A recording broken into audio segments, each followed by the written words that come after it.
Beaucoup de personnes utilisent certains versets du Coran pour dire que c'est une religion de violence et je vais vous prouver par A plus B avec le Coran et des contextes historiques que c'est faux. Dans le verset 190 et 191 de la sourate Al-Baqarah, Allah nous dit « Combattez dans le sentier d'Allah ceux qui vous combattent et ne transgressez pas. Certes, Allah n'aime pas les transgresseurs. Et les ou que vous les rencontriez et chassez-les d'où ils vous ont chassés. L'association est plus grave que le meurtre, mais ne les combattez pas près de la mosquée sacrée avant qu'ils ne vous y aient combattu. S'ils vous y combattent, tuez-les.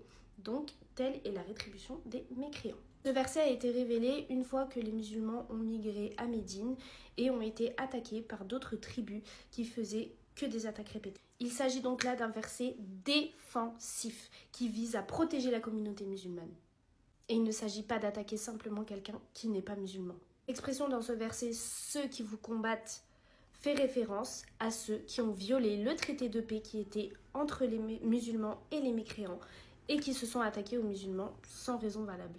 D'ailleurs, si on a bien lu, le verset parle aussi de ne pas transgresser, ce qui veut dire ne pas commettre de violence injustifiée ou d'être dans l'excès. Et les savants insistent sur le fait que ces règles sont établies pour un contexte bien précis de défense, d'autodéfense, et non une vérité universelle sur le fait de faire du mal ou de tout non-musulman.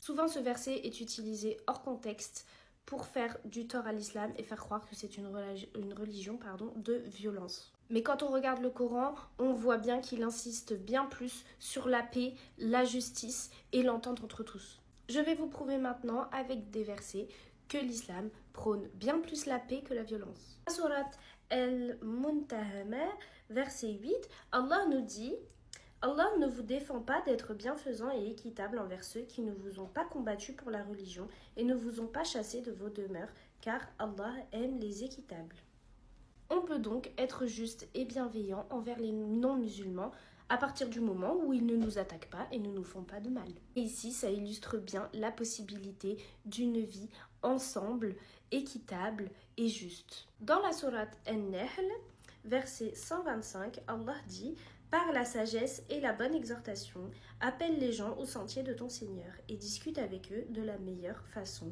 car c'est ton Seigneur qui connaît le mieux celui qui s'égare de son sentier et c'est lui qui connaît le mieux ceux qui sont bien guidés. » Donc oui, l'islam encourage le dialogue bienveillant et respectueux et non la violence. Et pareil pour les débats et les échanges avec des non-musulmans doivent se faire avec bienveillance et sagesse. Dans la sourate Al-Hujurat, verset 13, Allah dit « Ô homme,